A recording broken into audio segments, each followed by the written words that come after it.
Hi, everybody. This is Silvio Canto in Dallas, Texas on Saturday, December the 15th, and welcome to our video commentary. Well, a big bombshell on Friday night about Obamacare. A federal judge in the Northern District of here in Texas wrote an opinion saying that Obamacare was unconstitutional.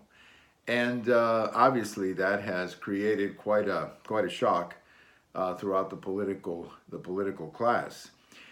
Obviously, I am not a constitutional lawyer, so at times like these, I go to sources like Powerline and Legal Insurrection. And if you really want to get a very good explanation of the judge's opinion, I would recommend that you go to Legal Insurrection and read the post by Professor Jacobson.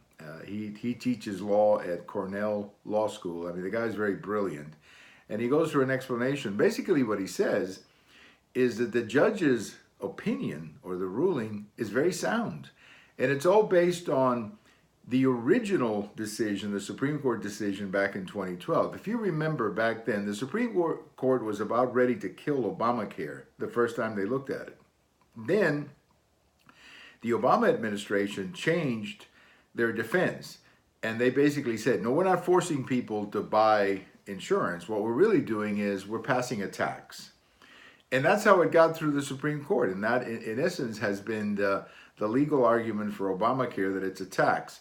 The problem is that tax was eliminated by the Republicans, and there is no penalty anymore, so there's no way to enforce Obamacare. There is nothing to enforce because you don't have the tax or the penalty if you don't buy health insurance. So that, in a sense, makes the law pretty useless. I think that the larger point, though, here is where do we go from here? That's the larger point. Now, the Democrats are going to say that they're going to appeal it, and that's fine. They can appeal it all they want.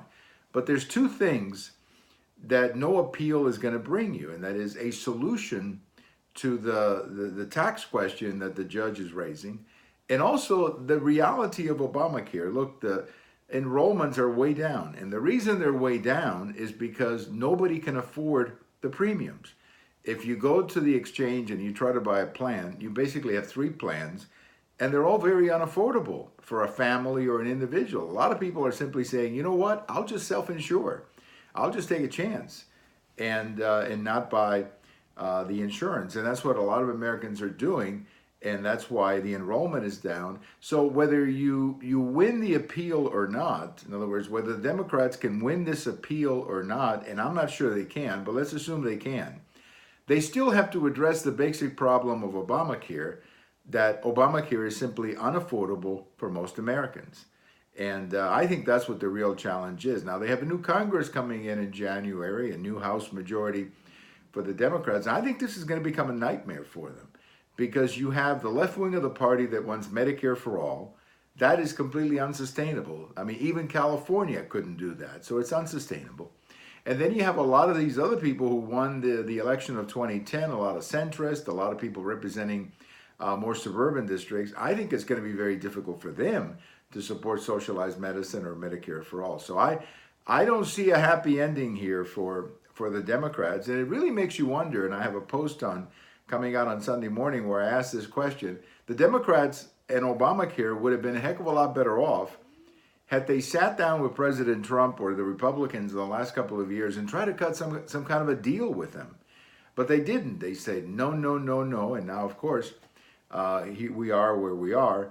And where we are right now is not a pretty situation for the Democrat Party, because they're going to be very divided over healthcare. I can guarantee you that. Well, thank you for watching. We have all of these on YouTube. We have them on Twitter. We have them on my blog.